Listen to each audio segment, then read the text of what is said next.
Hi friends, అందరికీ నమస్కారం. ఆంధ్రప్రదేశ్ ప్రభుత్వం భూముల రిజిస్ట్రేషన్‌లకు సంబంధించి, అలాగే వాటికి ఎదురవుతున్న సమస్యలకు సంబంధించి సూపర్ అప్డేట్ అయితే విడుదల చేయడం జరిగింది.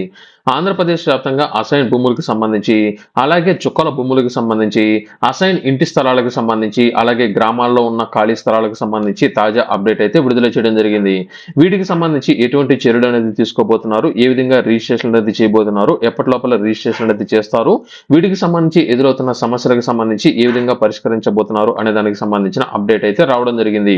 వీటికి సంబంధించిన పూర్తి అప్డేట్ తెలుసుకోవడానికన్నా ముందుగా మీ యొక్క పంట పొలాలకు సంబంధించిన డాక్యుమెంట్లు అనేది మీరు ఆన్లైన్లో డౌన్లోడ్ చేసుకోవాలనుకున్నా, లేదా మీ యొక్క పంట పొలాలకు సంబంధించిన పట్టాదారు పాస్ పుస్తకాలకు సంబంధించిన ఆన్లైన్ కాపీ అనేది డౌన్లోడ్ చేసుకోవాలి అనుకున్నట్లయితే డిస్క్రిప్షన్ లో నేను మీకు కొన్ని లింకులు అయితే అందజేస్తున్నాను.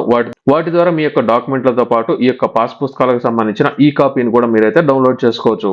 వీటి గురించి తెలుసుకోవడానికన్నా ముందుగా ఇప్పటివరకు మీరు viral Vasu YouTube channel subscribe చేయకపోయినట్లయితే వెంటనే సబ్స్క్రైబ్ చేయండి.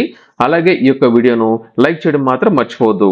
ముందుగా ఆంధ్రప్రదేశ్ ప్రభుత్వం తాజాగా తీసుకోబోతున్న నిర్ణయాలకు సంబంధించి కనుక చూసుకున్నట్లయితే, ఇప్పటికే మనకు ఆంధ్రప్రదేశ్ వ్యాప్తంగా అసైన్ కేటగిరీలో ఉన్న ఇళ్ల స్థలాలు కావచ్చు, ఇల్లు కావచ్చు, గ్రామ కంఠాల పరిధిలో ఉన్న ఏదైతే స్థలాలు అనేది ఉన్నాయో వీటిని రిజిస్ట్రేషన్ చేసుకునేందుకు ఇప్పటికే గ్రీన్ సిగ్నల్ అయితే ఇవ్వడం జరిగింది. 1954 ముందు ఉన్న వాటిని కూడా ప్రస్తుతం రిజిస్ట్రేషన్ చేసుకునే దానికి వీలనేది కల్పిస్తూ ఆంధ్రప్రదేశ్ ప్రభుత్వం తాజా మార్గదర్శకాలు అయితే జారీ చేయడం జరిగింది. ప్రస్తుతం మీరు ఉంటున్న ఇంటికి సంబంధించి ఎటువంటి డాక్యుమెంట్లు అనేది లేకపోయినా, అంటే గ్రామీణ ప్రాంతాల్లో ఈ యొక్క స్థలాలకు సంబంధించి ఎటువంటి డాక్యుమెంట్లు అనేది లేకపోయినా, ఇంటికి సంబంధించిన స్థలాలు అనేది ఖాళీగా ఉన్నా, లేదా మీ యొక్క గ్రామం మొత్తానికి సంబంధించి ఎటువంటి డాక్యుమెంట్లు అనేది లేకపోయినట్లయితే ఆ యొక్క గ్రామం మొత్తాన్ని గ్రామ కంఠాల కింద కన్వర్ట్ అనేది అయితే చేయబోతున్నారు. వీటితో పాటు శాశ్వతంగా యాజమాన్య హక్కులు కల్పించే విధంగా వీటన్నిటికి సంబంధించి ప్రస్తుతం చర్యలు అనేది అయితే తీసుకుంటూ ఉన్నారు. ఇందులో మీకు సంబంధించి ఏదైనా సరే ప్రాబ్లమ్స్ కనుక ఉన్నట్లయితే సంబంధిత అధికారులకు కనుక తెలియజేసినట్లయితే వెంటనే మీకు ఇందులో ఎటువంటి సమస్యలు అనేది ఎదురవుతున్నాయి అనే దాన్ని పరిష్కరించి వెంటనే మీకు సంబంధించిన రిజిస్ట్రేషన్ అనేది అయితే చేస్తున్నారు. ప్రస్తుతం ఆంధ్రప్రదేశ్ లో చాలా గ్రామాలకు సంబంధించి ఇప్పటికే ఎటువంటి డాక్యుమెంట్లు అనేది లేకపోవడంతో ఆ యొక్క గ్రామాల మొత్తాన్ని గ్రామ కంఠాల కింద కన్వర్ట్ చేయడం, అలాగే ఆ యొక్క ఇల్లు అలాగే ఇళ్ల స్థలాలకు సంబంధించిన డాక్యుమెంట్లు కూడా ప్రస్తుతం అయితే రెడీ చేస్తున్నారు. ఇది ఇళ్ల స్థలాలకు సంబంధించిన రిజిస్ట్రేషన్లకు సంబంధించి. అలాగే చుక్కల భూములకు సంబంధించి కూడా తాజా అప్డేట్ అయితే రావడం జరిగింది. మనకు ఆంధ్రప్రదేశ్ వ్యాప్తంగా చాలా ప్రాంతాల్లో చుక్కల భూములకు సంబంధించి ఎటువంటి నిర్ణయాలు అనేది గతంలో చాలా సార్లు తీసుకున్నా వీటికి సంబంధించి సమస్యలు అనేది ఎదురవుతున్నట్లు ప్రస్తుతం ఆంధ్రప్రదేశ్ వ్యాప్తంగా 1,90,000 ఎకరాలకు సంబంధించి చుక్కల భూములు అనేది చట్టబద్ధత చేసే విధంగా హక్కులు కల్పించడంతో పాటు రిజిస్ట్రేషన్లు చేసి కూడా లబ్ధిదారులకు అందజేయబోతున్నట్లయితే తెలియజేశారు. ప్రస్తుతం రీసర్వే 2.0కి సంబంధించి పూర్తి అనేది అయిన వెంటనే లబ్ధిదారులకు సంబంధించిన పంట పొలాలకు ఆధార్ నంబర్ లింకింగ్ అనేది చేయడం, ఆ యొక్క పంట పొలాలకు ఆధార్ నంబర్ లింక్ అనేది అయిన వెంటనే ఈకేఎస్ అనేది చేసి వారి పేరు మీద రిజిస్ట్రేషన్ చేసే విధంగా చర్యలు అనేది చేపట్టబోతున్నారు.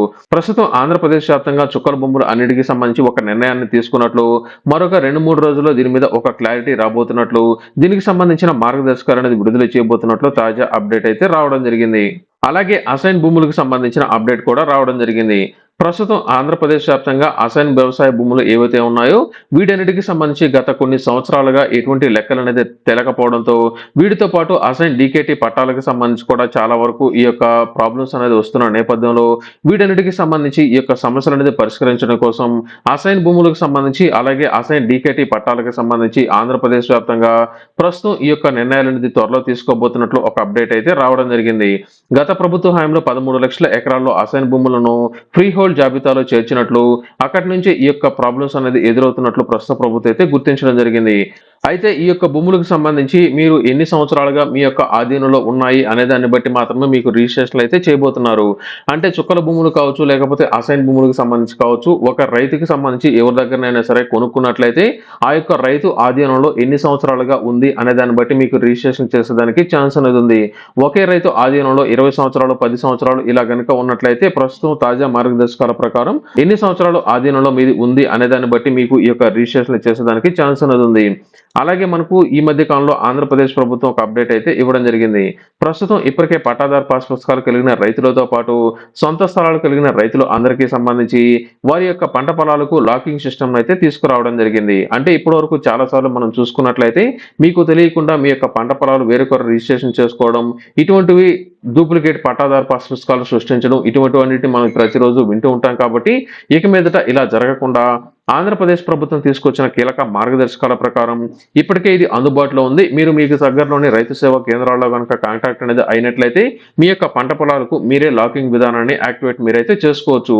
ఈ యొక్క లాకింగ్ విధానం ద్వారా ఏం జరుగుతుందంటే మీకు ఎవరైనా సరే రైతులు కనుక ఉండి మీకు 1 ఎకరా లేదా 2 ఎకరాలు లేదా 10 ఎకరాలు 100 ఎకరాల పంట పొలాలు అనేది ఉన్నా కూడా అంటే మీకు ఎటువంటి పంట పొలాలు అనేది ఉన్నా కూడా ఆ యొక్క రైతు మాకు ఈ యొక్క పంట పొలం అనేది ఉంది, మాకు తెలియకుండా వేరొకరు రిజిస్ట్రేషన్ అనేది చేసుకునే దానికి ఛాన్స్ అనేది ఉంది, మా యొక్క పంట పొలాలకు లాకింగ్ సిస్టమ్ ను యాక్టివేట్ చేయమని అధికారులకు గనుక తెలియజేసినట్లయితే వెంటనే మీ యొక్క పంట పొలాలకు ఏదైతే నంబర్ అంటే ఆధార్ నంబర్ లింక్ అనేది అయి ఉందో ఆ యొక్క ఆధార్ నంబర్ ను బేస్ చేసుకొని ఓటీపీ విధానం ద్వారా మీకు ఈ యొక్క లాకింగ్ సిస్టమ్ అయితే యాక్టివేట్ చేయడం జరుగుతుంది. ఒక్కసారి లాకింగ్ సిస్టమ్ యాక్టివేట్ అనేది అయిందంటే వేరొకరు అంటే సంబంధిత ప్రభుత్వ అధికారి మీ యొక్క పంట పొలాలను వేరొకరికి మ్యూటేషన్ అనేది చేయాలన్నా లేదా వేరొకరి పేరు మీదకి కన్వర్ట్ అనేది చేయాలన్నా సరే ఖచ్చితంగా మీరు వెళ్ళి బయోమెట్రిక్ కానీ లేదా ఓటీపీ అనేది మీరు ఖచ్చితంగా చెప్పాల్సి ఉంటుంది. వీలైనంత వరకు ఖచ్చితంగా మీరు బయోమెట్రిక్ అనేది వేసి లాకింగ్ సిస్టమ్ ను అన్లాక్ చేసినప్పుడు మాత్రమే మ్యూటేషన్ లేకపోతే వేరొకరికి రిజిస్ట్రేషన్ అయితే చేయడం జరుగుతుంది. ఆ యొక్క రైతు ప్రమేయం అనేది లేకుండా వేరొకరు రిజిస్ట్రేషన్ చేయడానికి ఎట్టి పరిస్థితుల్లో కాదు. ఒకవేళ ఎవరైనా సరే మీకు తెలియకుండా మీ యొక్క పంట పొలాలు వేరొకరికి ట్రాన్స్ఫర్ అనేది చేయాలన్నా లేదా వేరొకరికి మీకు తెలియకుండా మ్యూటేషన్ అనేది చేయాలని చూసినట్లయితే వెంటనే మీకు సెక్యూరిటీ అలర్ట్ మెసేజ్ మీకైతే రావడం జరుగుతుంది. పలానా పంట పొలానికి సంబంధించి మీ యొక్క పేరు అనేది తొలగించి వేరొకరికి మ్యూటేషన్ చేస్తున్నారని పంట పొలానికి సంబంధించిన రైతుకు మెసేజ్ అనేది అయితే వెళ్ళడం జరుగుతుంది. వెంటనే ఆ యొక్క రైతు అలర్ట్ అయ్యి సంబంధిత అధికారులకు గనుక తెలియజేసినట్లయితే వెంటనే దాని మీద చర్యలు అనేది అయితే తీసుకోవడం జరుగుతుంది. ఇప్పటికే ఎవరైనా సరే మీకు పంట పొలాలు అనేది కలిగి ఉండి మీకు సంబంధించిన లాకింగ్ సిస్టమ్ ను ఇంకా కనుక యాక్టివేట్ అనేది చేసుకోకపోయినట్లయితే వెంటనే రైతు సేవా కేంద్రానికి వెళ్ళి మీ యొక్క పంట పొలాలకు యాక్టివేషన్ అనేది చేసుకున్నట్లయితే మీకు ఈ యొక్క లాకింగ్ సిస్టమ్ ను యాక్టివేట్ అయితే చేయడం జరుగుతుంది. మరలా మీరు ఈ యొక్క పంట పొలాలు అనేది వేరొకరికి అమ్మేసినట్లయితే మీరు తప్పనిసరిగా ఈ యొక్క పంట పొలాలకు సంబంధించి వేరొక రైతుకు మార్చాలనుకున్నట్లయితే సంబంధిత రైతుకు అలాగే ఎవరైతే పంట పొలాలు అనేది కొంటున్నారో వారికి ముందుగా నోటీసులు అనేది అయితే జారీ చేస్తారు. నోటీసులు అనేది జారీ చేసిన తర్వాత తప్పనిసరిగా మీరు అలాగే ఎవరైతే మీ యొక్క పంట పొలాలు కొన్నారో వారు ఖచ్చితంగా అధికారి దగ్గరికి వెళ్ళినట్లయితే అప్పుడు వారు పరిశీలించడం జరుగుతుంది. అంటే ఈ యొక్క రైతు నుంచి ఈ యొక్క రైతుకు పంట పొలాలకు సంబంధించిన మ్యూటేషన్ అనేది జరగాలి కాబట్టి ముందుగా ఈ యొక్క రైతు లాకింగ్ అనేది వేసుకుని ఉన్నారు కాబట్టి ఈ యొక్క లాకింగ్ ను అన్లాకింగ్ చేయాలంటే ప్రస్తుతం ఎవరి పేరు మీద అయితే పంట పొలాలు అనేది ఉన్నాయో ఆ యొక్క రైతు బయోమెట్రిక్ అనేది వేసి అన్లాక్ అనేది అయితే చేయాల్సి ఉంటుంది. అన్లాక్ చేసిన తర్వాత ఎవరిదైతే కొత్తగా పంట పొలం అనేది కొన్నారో వారికి సంబంధించిన డీటెయిల్స్ అనేది అయితే ఎంటర్ చేయడం జరుగుతుంది.